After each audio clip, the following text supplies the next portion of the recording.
Hello, everyone. Dr. David here. Please let's mute everyone. I'm just going to go ahead and do that. Mute everyone. Okay, so welcome to tonight's webinar. This is called The Great Secret of Life, and I'll tell you what exactly that secret is. It's not really much of a secret. I think our mothers and grandmothers taught us about this a long time ago. It's just that we've become so scientific and so knowledgeable that we've lost sight of the importance of these things. So we're going to try and regroup and dig up the old folk tales. Just kidding. We're going to talk about science and how medicine is finally coming round to what our mothers and grandmothers have always known. So I'm going to say a few things. Housekeeping, disclaimer: this is not meant to replace your medical professionals' attention. We will be talking about mental health disorders. We'll be talking about brain disorders. We'll be talking about other conditions. This is not meant to replace whatever you get from here, should not replace what you are already doing with your doctor.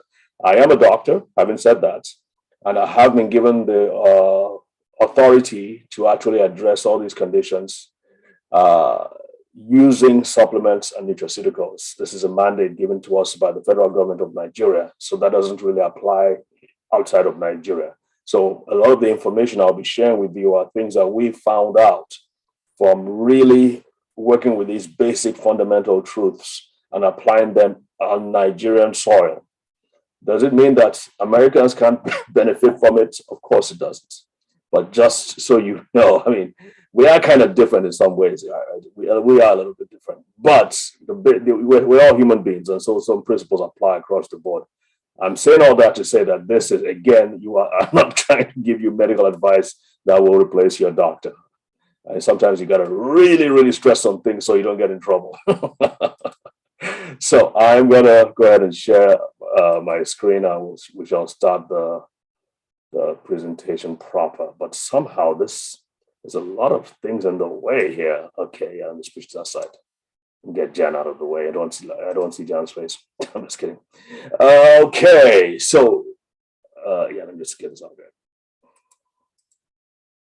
Okay, the great secret of life. I'm going to kind of like give you. Let's start with a recap, shall we? Last week, 2 weeks ago, we talked about what I termed the four horsemen, and these are the basic things that the basic processes, in my opinion, the four most important processes that are going on in our bodies that make us more susceptible to disease if they are not well controlled. These four main areas, if we were to focus on all four and we understood all four, we knew what it took to strengthen all four, we would almost never become sick. We would just gradually wear out, and maybe in our hundreds will depart this earth. Obviously, most people aren't getting it right. Obviously, we live in a very toxic environment. So there are some things that are just beyond us. Let's just face that. However, it doesn't make sense to me why anybody shouldn't be able to live way past the age of 80. And there are simple things that you can do. And so that's why we were focusing on the four most basic things: immune function, free radical damage, chronic inflammation, nitric oxide levels. We went over these one by one. So you can go back to our archives, you can catch up on these. I think we send you, if you've registered with us, we were going to send you these recordings free of charge. So where do we get this title from?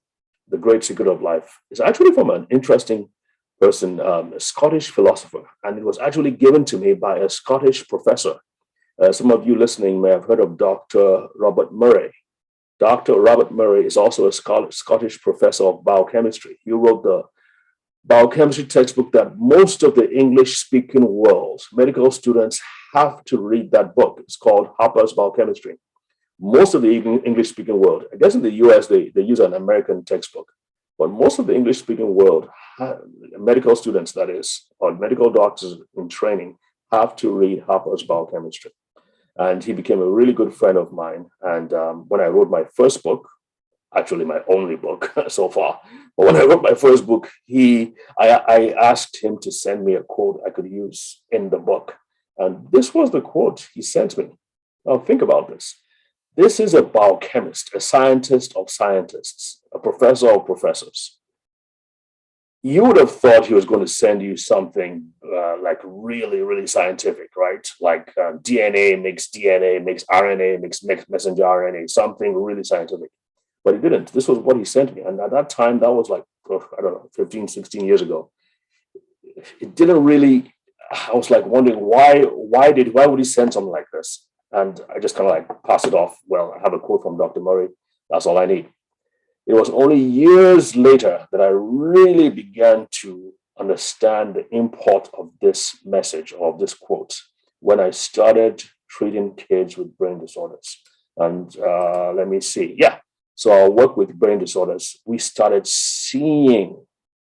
really seeing the truth behind this. And in a little while, I'm going to tell you how that applies to adults, because obviously you're older people than kids. And but the interesting thing about what we were doing with the foundation is that once we understood what worked with kids, we could apply it to adults, especially since adults were coming up to us asking us for help. So we could basically apply those same principles. And because they had worked with kids and we found that they were safe with kids, it was easy to apply them with adults, because if it's safe with kids, it's certainly going to be safe with adults. And some of the things we started finding out was that the brain and the gut are so well connected, so intricately, inextricably linked, that if you don't address both of them, you're probably not going to get the best results. So here are some of the examples, some of the things we found out. So I'm just going to throw a few things at you. Most of our patients were kids with cerebral palsy. Cerebral palsy is like brain damage that happens at the time of birth. Like maybe there's traumatic labor, prolonged labor, there's jaundice, and the brain is damaged. So they end up not being able to speak properly, not being able to move their limbs properly. A lot of motor damage to the motor functions of the body. And so at that time, the only thing we had were omega-3s, high quality omega-3 fatty acids. And so we would just give them to them. Well, after a few weeks, they would come back and the parents would say, well, for the first few days, this kid pooped some really dark, smelly poop. And this happened all the time. It's like the first thing they notice is that the kid is pooping, really dark, smelly poop. And after that was when they started seeing improvements in his emotions or her emotions, in their affects, in their movements, in their overall health. So it appears that a lot of them were really constipated, but the parents weren't worried about the constipation, they were worried about the brain. And what happens is that once there's damage to the brain, there's also damage to the gut. It also applies in adults as well. We know that if you're stressed, I mean, everybody knows this, if you're stressed a lot, emotional stress, maybe having problems with a spouse, or your kid isn't, maybe whatever happens to your kid or your grandkid, it will affect your gut as well. In fact, there's something called Cushing's ulcer. Cushing's ulcer. That happens when there's, I think it's a severe trauma to the brain, and they find out that there are ulcers in the guts. The gut wasn't affected at all, but there's some kind of emotional trauma and emotional stress. I think it's Curling's ulcer. Anyway, I'll get back to that. Anyway, there's an ulcer that happens when the brain is affected, and it affects the gut. So I'm going to say a few things about why the gut is so important. I've just talked about the link between the brain and the gut, and it goes both ways. If something happens to the gut, it's going to affect the brain as well. So the good news about that, especially for people like me who operate in third world countries where we don't have access to MRIs, to CT scans, to all the top experts and top hospitals and establishments, it's really good for us because it means we can do something about it. It means that we are not without help. It means that we are not helpless. So we now know that if you can strengthen the gut, if you can nourish the guts, and I'm going to show you how to do that, it can, in reverse, help to nourish the brain likewise. All right. In another of our past presentations, we talked about what I termed the central governing system. There are 3 systems in the body that control the other 9. We have about 12 or 13 systems: the skeletal system, the endocrine system, the blood system, the circulatory system. But brain, which is represented by the hypothalamus, controls the endocrine system and the immune system. These three systems, like I said, control all the other systems and therefore control the rest of the body. And there's a constant interplay between these three systems and the rest of the body. We also know that the mind, your emotional levels, your thoughts can have an overarching effect on the three systems. So if your emotions are out of whack, if you're having problems with your spouse or someone who is close to you, a close relative, that can throw everything off. Okay? And so it might be best to actually address, if it's forgiveness you need to do. You need to forgive somebody is important. If you need to change your thoughts from negative to positive, that's also very important, because sometimes no matter what else you do, if you don't take care of those, shall we say, matters of the heart, you may not be able to solve the problem. And I know gastroenterologists, I know I'm going ahead of myself now, but gastroenterologists, people who take care of the digestive system, they say the hardest problems they have with the gut are with people who have had they've had trauma. Maybe they've been raped as children, or they've had to deal with, or they've been in the military and they were exposed to warfare. Those people who have had major emotional trauma are those who gastroenterologists say their GI symptoms, their gut issues are the most difficult to treat, because that emotional baggage or background is affecting things and sabotaging things. All right, so this is the immune system. In my opinion, the immune system is probably the most important, because if your immune system isn't working, you're dead. You can't live. But here's the thing, the digestive system is also important. And I've come to the conclusion after I've been a doctor now for 25 years, and I've been doing what I'm doing with the Brain and Body Foundation for about 7 years. But before then, for about 12 years, I've been studying and just looking at all these things. And I've come to the conclusion that the very, very, very best thing you can do for your health is to ensure that your digestive system is healthy. Now, again, this is really good news for people like me, because it's easier to take care of your digestive system than to take care of your brain in terms of the quality and the expertise that is needed. Now, does that mean that we don't take care of the brain as well? Absolutely not. But it's very important that you understand that the gut is so important. And why is the gut so important? Well, the first obvious thing is that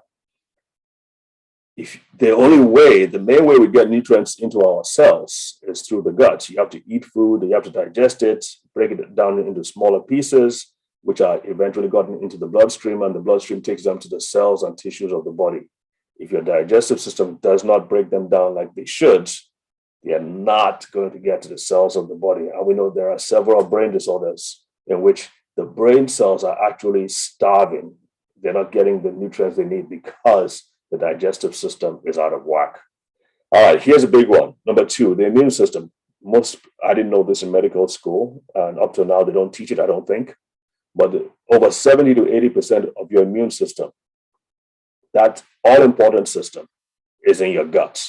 Over 70% of it. We also know that after the brain, the digestive system has the most nervous system, the most nerve cells in the body after the brain. The digestive system has more nerves than the spinal cord, just to show you how important it is. So yes, it is very important. And that's why one of the reasons why you have an emotional thought and you feel it in your belly. In fact, in my culture in Nigeria, my culture where I'm from specifically, one of the tribes, many of our expressions when we speak, we use the guts we use feelings in the stomach to denote emotions. Like if we are happy, the way we say it in Yoruba, my language, is that my stomach is sweet.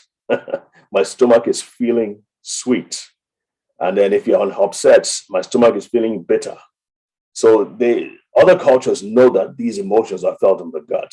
All right, next one, number 4, neurotransmitters. We've all heard about serotonin. Probably serotonin is one of, if not the top 3 most the drugs that manipulate serotonin. Let me say that, SSRIs.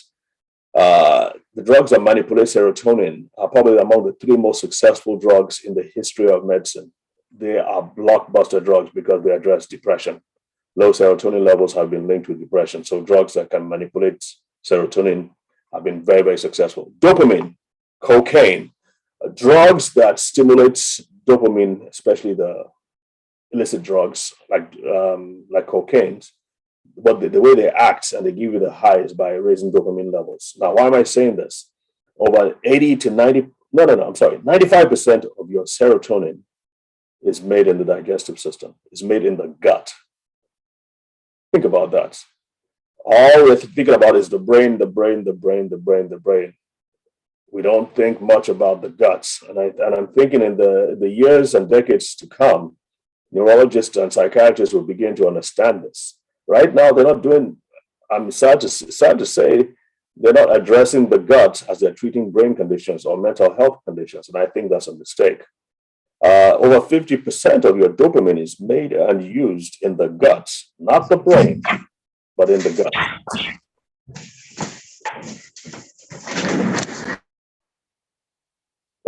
You want to mute yourselves, please? Thank you. We also know that the gut, and I'm going to talk about microbes in a minute, bugs in the guts, they manufacture the vitamins that our bodies need.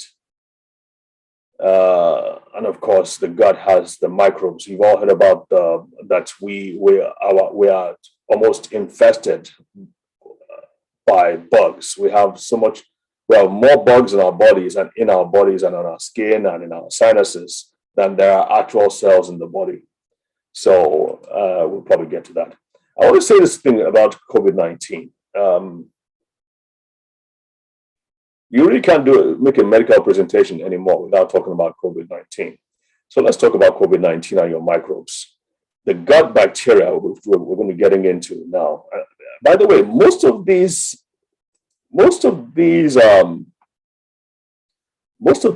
factors or most of these functions are actually mediated by the gut microbes, not just by your body, but by the bugs. And these bugs include bacteria, viruses, fungi, even worms that live inside your intestines, especially the colon. Most of these factors, including the production of serotonin and certain hormones, are made by the bugs, not just by the cells of your body. So just bear that in mind as we go along. Now, speaking about COVID-19, so they're looking at people, right? And they're saying who gets COVID-19 worse and who gets a milder form of COVID-19. In a whole family, you might have 5 people, a family of 5, 2 of them will get COVID-19, or maybe all of them will get COVID-19. 2 of them will have it more severe. The other 3 will just have a mild case, or they may not even notice that they had the virus at all. They may have a test, and the test says they got it. So the question was, what makes the difference? Well, obviously, we know age, we know obesity, size, weight, excuse me. We also know if you have a comorbidity, diabetes, hypertension. But they said beyond that, is there anything else that factors in as to why some are worse off than others? And one of the things they're beginning to look at now are your gut microbes, the bacteria. They're beginning to see that it's the bacteria, how they function or how well they function in synergy with the human body or in synergy with the immune system that determines the severity of their COVID-19. So it applies to everything. And I'm going to show you it applies to the brain as well. And I think I've said a little bit about it. So the cytokine storm, which many of you have heard about in relation to COVID-19, can be minimized by having the right kind of bugs and bacteria in your gut. What else does your microbiome do for you? Well, we talked about the immune system, but specifically right from birth, and some say even before birth, that the microbiome means all the bugs. It's like the microbiome means the collection of bugs, the whole collection of bugs in your body specifically. And everybody's microbiome is different. It's like your fingerprints. Everybody's microbiome is different from other people. So it's a different mix of bugs and bacteria. But what the microbiome does, or what your bacteria do, is that they help to educate, they train, they help to modulate your immune system. They make sure, in cases like COVID-19, they make sure your immune system doesn't go crazy on you. And that's really what happens when people die from COVID-19. The immune system gets triggered and gets out of hand. It goes berserk, and there's mayhem. And so everything just goes upside down, and the immune system turns on the body, turns on the blood vessels, turns on the brain, turns on the heart, and causes major problems. But if you have the right mix of if you have the bugs, if you have healthy, good bugs, let's use that word, healthy, good bugs, it will help to tamp down that response. Yeah, so we talked about it produces chemicals, including serotonin and dopamine. It controls inflammation. It regulates protein synthesis. We're now beginning, believe it or not, they're now finding out that things like Parkinson's disease, things like dementia, like Alzheimer's disease, they're finding out that it actually begins in the guts, not in the brain. All those tangles, all those proteins that, like amyloid plaques, you've probably heard about that in Alzheimer's disease. They're finding out that the triggers for the formation of those plaques, of those tangles, starts in the guts, not the brain. Tell you what, dude, we're going to have to change a lot. We're really going to have to change the way we treat diseases. We also know that the microbes produce nitric oxides. They manufacture vitamins. We've talked about nitric oxide. So in this set, you can see the four horsemen already fitting right here, can't you? Four horsemen: immune system, see that there, chemicals, free radical damage. The bacteria produce antioxidants as well. You can see they control inflammation. They produce nitric oxide. They have the four horsemen already here. And they have a lot more functions than this. In fact, what scientists are finding out is that over 50% of all the metabolites, all the chemicals in your blood that are found in your blood and that can be measured, are not produced by your body, but they are produced by bugs. It is crazy. All right, I had to put this here. The human body heals itself, The human body heals itself, and proper nutrition provides the resources needed to accomplish that task. The human body heals itself, and proper nutrition provides the resources needed to accomplish that task. So the feeding. So in this new light, we have to not only feed our human cells, we also have to feed our good bacteria. So we have good bacteria, we have bad bacteria, and we have the really ugly ones, right? What we know is that when things begin to go wrong, especially in the brain, is because there's more of the bad and more of the ugly that are overcoming the good. So the average, what they say now is that you have to have about 85% good to 15% bad. And I use these terms loosely, but for the most part, let's just go with those terms, good and bad. 85% good, 15% bad. Many times in things like autism, things like schizophrenia, things like PTSD, things like dementia, you see that ratio is almost reversed in many cases. And you see all kinds of crazy behavior coming out. So we want to talk about how to improve the health of your gut. And when I'm saying improving the health of your gut, I really am specifically talking about the health of the bacteria in your guts, because the bacteria are probably the most plentiful. You can't really feed viruses. I'm not sure you want to feed worms. I'm not sure you want to feed fungi, but bacteria have, especially the good bacteria, have certain needs that if you feed them, they in turn will help take care of you. If you take care of your good bacteria in turn will take care of you. And that's how we started working with dementia patients. Like I said, we would basically focus on kids' problems, learning disabilities, behavioral disabilities, ADD, autism, Down syndrome. and so on and so forth. And we're getting really good results. The government of Nigeria was so impressed. They gave us carte blanche.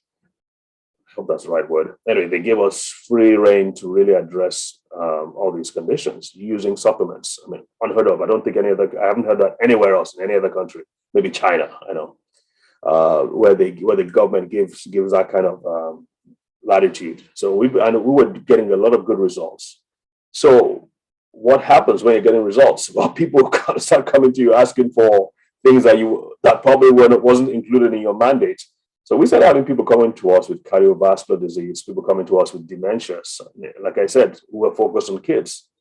So we started saying, okay, well, like I said, the same principles that we apply to dementia, to these learning disabilities, to these brain disorders, to sickle cell disease, we can apply to dementia as well, because the brain is this brain. So we started giving them, amongst other things, probiotics.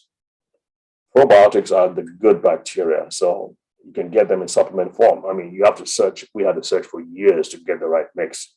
But we started giving them probiotics, and the results were quite impressive.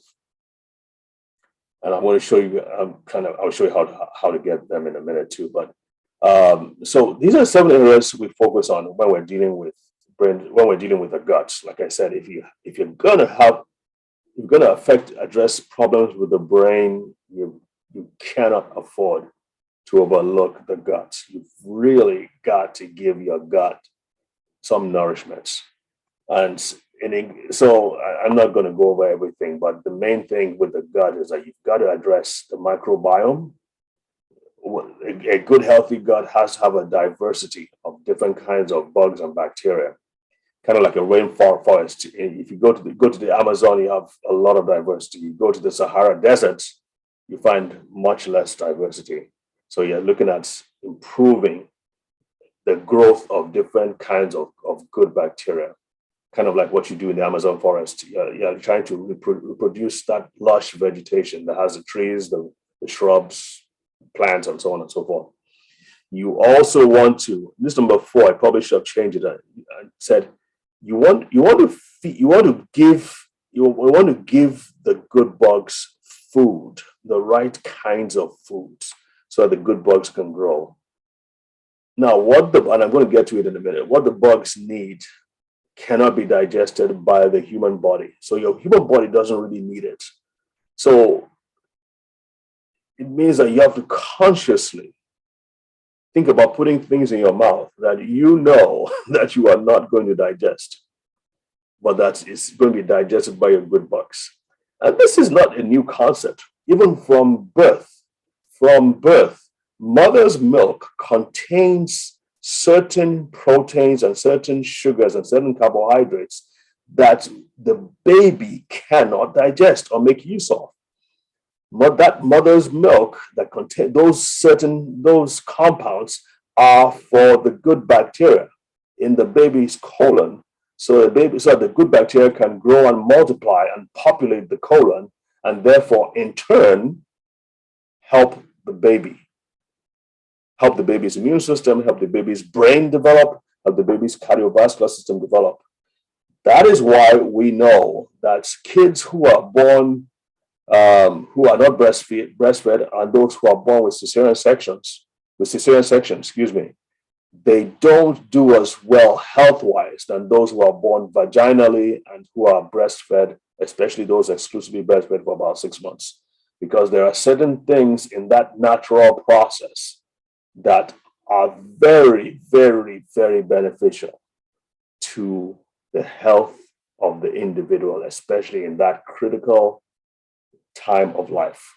All right. So, like I said, I'm not going to go over all of these, but these are just the 7 areas that I address, especially when I'm dealing with kids with autism, because they have a lot of stuff going on.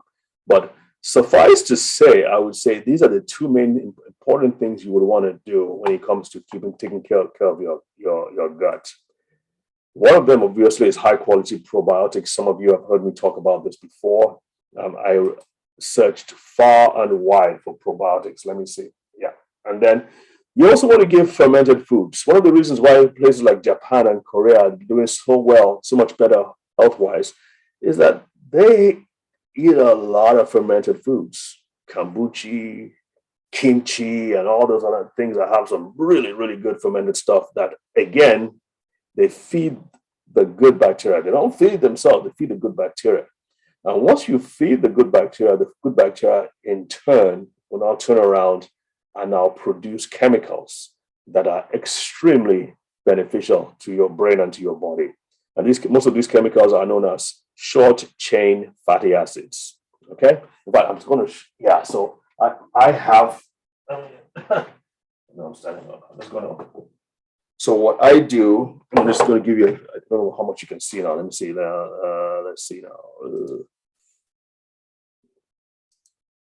Okay, there you go. Okay, let me see what I can see in a second. Just make sure I see this. Okay, there you go. All right. So I'm not going to show you the exact thing because, like I said, we don't like giving particular brands.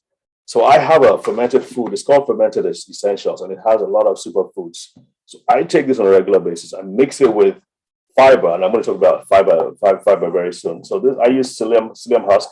I get this from Whole Foods. I just got one today. It's like flakes. I'm actually going to open it for you right in front of you right here. And then, so it's like, can you see? I don't know if you can see this. So it's like flakes. I put like a whole tablespoon. You're supposed to have at least two tablespoons a day. I think I'm going to get to the fiber very soon. This has a whole bunch of fermented foods. It has superfoods. It also has some enzymes and it has a little bit of probiotics. But I don't count on this for probiotics. But this again, this is what feeds my good bacteria right here. So it's like a powdery stuff. Okay.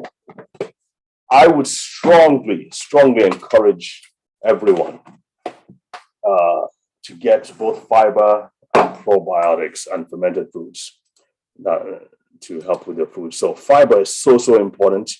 Let me see what it says here. When we feed our microbes fiber, they call fiber the 7-course meal of the microbes, of the good bacteria. They need this thing. They want this thing. And if you don't give it to them, believe it or not, when I heard this, I was shocked. If you don't purposely consider feeding your good bacteria with the fiber they need, they are going to turn on you. They're going to start eating the wall, the mucus layer of the inner lining of your digestive system. They're going to, because that has fiber that they like, that they're going to turn on you and start digesting your protective inner lining. That's how serious this is. So you've got to eat fiber. If you're not going to get a supplement, then make sure you're taking 7 to 9 servings of fruits and vegetables a day, because that's where you're going to get the fiber from. It's only from fruits and vegetables. I don't think you get much fiber in meat or animal protein. The fiber that your bugs need is in fruits and vegetables. If you can't consistently provide your body with fruits and vegetables every single day, then you have the next choice is to get fiber. Okay, so I'm getting some kind of notification. Okay, I was going to say something now, but this thing that distracted me. All right. When we feed our microbes fiber, they grow stronger and multiply, and then turn around and reward us by producing the chemicals we need to live and be healthy. And I mentioned that one of those chemicals they're collectively called short chain fatty acids. Short chain fatty acids. Okay. Unfortunately, yes, I remember what I was trying to say. 97% of Americans are not getting enough fiber in their diets. That could be you listening to me. 97% of Americans are not getting enough fiber in their diet.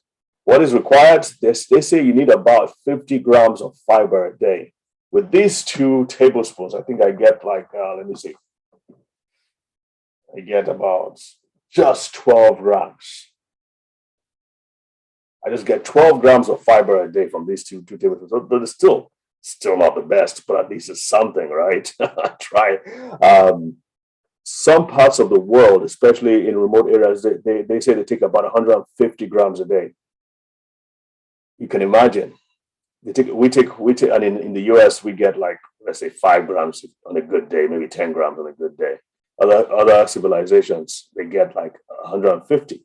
In such civilizations, you don't hear of cancer, you don't hear of heart disease, you don't hear of all these inflammatory conditions. So it's really important that you get fiber. So the two main ones that I've heard over and over again from neurologists and from different speakers are psyllium husk and inulin. What I'm using is psyllium husk. It has worked for me tremendously. I've given it to my patients, and it has worked for them tremendously as well. I mean, it helps you get regular. If you have diarrhea, it helps you slows down the movement of stuff. If you have constipation, it actually does the reverse. It helps speed things up. It basically helps to. Some people say this is the best thing you can put in your body, especially for your gut. The best thing you can do for your gut is to give it fiber. Some and other people may argue with that, but in my experience, I've seen that psyllium husk does a wonderful, does a great deal. I'm going to skip this part. All right. So what have we learned? We've learned that the digestive system is super important for health, not just for not just, well, yeah, okay. We've learned that digestive system, I just got braces, so it's really hard for me to speak. I'm just trying to get used to speaking properly. It's hard. We've learned that the digestive system is important. The most important part of the digestive system, in my opinion, are the microbes, the gut microbiome. If you're going to have a healthy digestive system, then you must focus on healthy, on taking care of your bugs. You got your bugs. I think so I had mentioned too that the three things I want to emphasize: fiber, that's the food for the microbes, otherwise called prebiotics. You want to get fermented foods, which kind of like is more diverse. Psyllium husk is just one kind, but if you have something like fermented foods, it's a multiple. You have different kinds of superfoods all together that can help to feed different kinds of bugs, all good bugs. And then the third thing is that you actually have to put the good bugs in your body in the first place. What we know is that as you get older, especially in your 70s, especially in your 80s, that diversity of all kinds of really good bacteria, it narrows. You don't have as much diversity as someone in their 20s, for instance. So we know that happens with age. I know I hate to put it to you folks, but the older you get, it's not always good unless you can do something about it.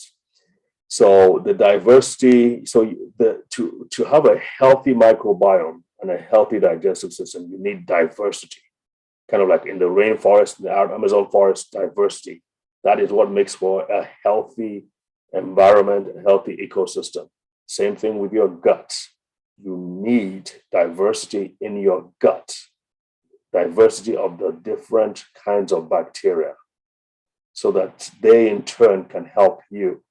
If you have only a few bacteria populating your gut, it is not a good thing, even if they're good bacteria. You want to have diversity, super important. So there are also probiotics. And this is especially important for those who are dealing with emotional issues, mood disorders, depression. If you put the right kind of probiotics, you will see a significant difference. If you do all three, you will see an even more significant difference. You give them probiotics, you give them fermented foods, and you give them fiber. Those three alone can do wonders for this individual. Of course, I'm not saying that they should stop taking their medication. You didn't hear that from me. But if you nourish your good bacteria and you help in the multiplication and the strengthening of your good bacteria, you will see some serious improvement where mental health is concerned. So we have all three of these available. So if you're looking, if you need to know how to get it, we can point in the right direction. Let me end by saying that the future of mental health and neurological disorders is what we've tried to say from the beginning. You've got to treat the gut.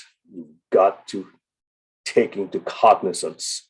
You've got to address the needs of the digestive system and the needs of your microbes. And once we get that right, you'll see a significant improvement in so many health conditions, if they will let us do it. Or if neurologists and psychiatrists and counselors, if they knew this and they were applying this, they would get so much better outcomes from their clinical treatments. They'll get so much better outcomes that they will be shocked themselves. So with that, I'm going to say, okay, that's my email address. Brain and Body Foundation, you can always get that. So with that, I'm going to kind of like end here. Thank you so much for listening. And I'm going to, let's see now. Okay, how are we doing? See what and yeah, gotta end, stop the share. Okay.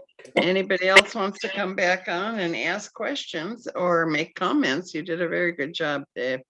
Thank you. Dr. David. Can you put your information back on the screen, please, for a minute? Your address. Picture. Well, you know what? That isn't working well. So I'll tell you what. I'm just going to go ahead and just type it out for you, so you can see it. You can see it.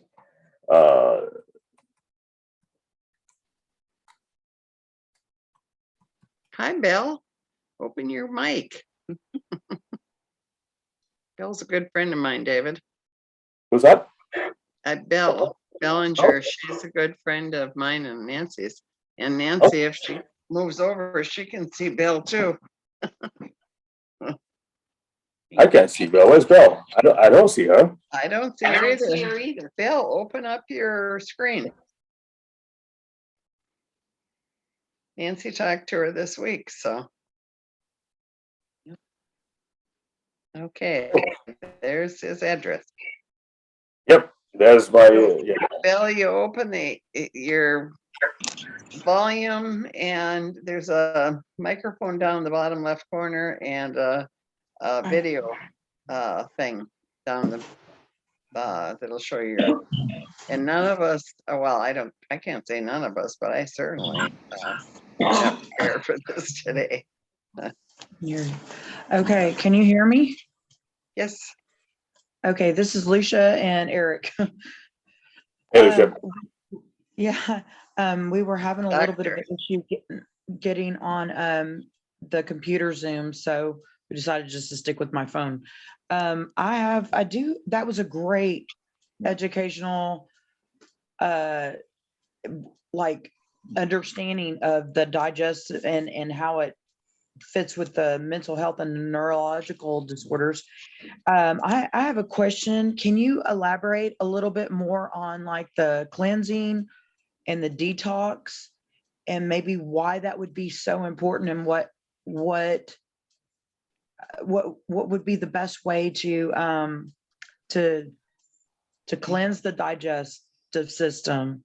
I mean, I know you hit it on the psyllium husk, but I'm looking for something more that like would be faster. Yeah, would be faster to Like detox or cleanse. She's in a hurry. Okay, colonic. Okay. She's in a hurry. colonics. So, yeah. So just that's a great point, Lucia. So one of the things that I probably mentioned this before on one of our webinars, someone spoke up and she said her father had very late stage dementia. I mean, late stage, so you can imagine how bad it was. And they had a colonic. They did a cleanse and all that. And she said for the next 2 weeks, her father was completely lucid, crystal clear, acting normally. And then after those 2 weeks, he regressed. So I went back to what it was before. And so that, again, that points, obviously there are so many stories I could have brought up, but I didn't, obviously I'm thinking about time and all that. But that, again, that points to the importance of the gut. So the toxins, like you said, the toxins were removed, but also the bad bugs were removed. And so it gave some clarity. It cleansed that up. And then so the bad chemicals that were making him the way he was were removed. The problem is this. They did not follow it up. You know how the Bible says that if you cast out, I'm not saying this, he had demons or anybody has demons, right? But if you cast out a demon, and that demon goes into wastelands and places and roams through in lands, and then eventually comes back to the person he was cast out of, and he finds that the whole place it's clean, it's swept, it's tidied up, and he goes and brings 7 people worse than himself, and they come 7 worse demons than himself, and they come back into that same place they were cast out from. That's the problem I see. I know that's a very crude analogy, but that's the problem I see a lot, is that they do a cleanse, but immediately after the cleanse, you're supposed to be pumping all that good stuff back in to fill in the gap that was left by the bad bugs, by the removal of the bad bugs. That's why you need all these things like the fiber, the probiotics, the fermented foods. You need to be pumping those things in. Yeah. That's good. That's really good. Okay. That's okay. Are there any other like acidophilus type of for like the good bacteria that can? I know you said probiotics and prebiotics, and there's another one. But is there like anything else that? Oh man, I don't even know what I'm trying to ask. Hold on. Okay. I'm sorry. I'm sorry. I had all these questions down and Never mind. okay, yeah. How long would it take from the time that you start like cleansing and putting back the cleanse Flora. and then the normal Flora. like flora? I mean, how long does that normally take if you had everything like the probiotics, how long do you think that would be? All right, so that's good question. It varies with people. If you do a cleanse, like you do a medically assisted cleanse, and you do all that, people vary. Usually it shouldn't take that long. Probably about 2 to 3 weeks. If you're putting the probiotics in. Now, if all you're doing is eating good foods, eating vegetables, that will take months to take a lot longer. But if you're doing it right and you're putting a lot of the good high quality probiotics, it shouldn't take long at all. Oh, okay. And how often should you just do a cleanse, like maybe a colonic, just because I know there's toxins, pollutions, chemicals, bad food combining, and there's medications, certain things like that. How many times should you cleanse? Like maybe a year to Once a week. I don't have a clear-cut answer for that, because if I did, I would be doing that myself, and I don't cleanse all the time. So what I do, and again, depends on what your circumstances are. If you're dealing with mental health conditions, I would say you need to do that a lot more frequently.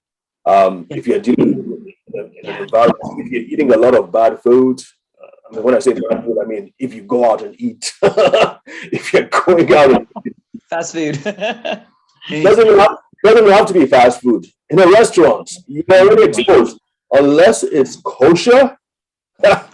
Unless it's kosher and is well, maybe not vegetarian, but unless it's kosher, because they kind of tend to put a lot more emphasis on the cleanliness and all that.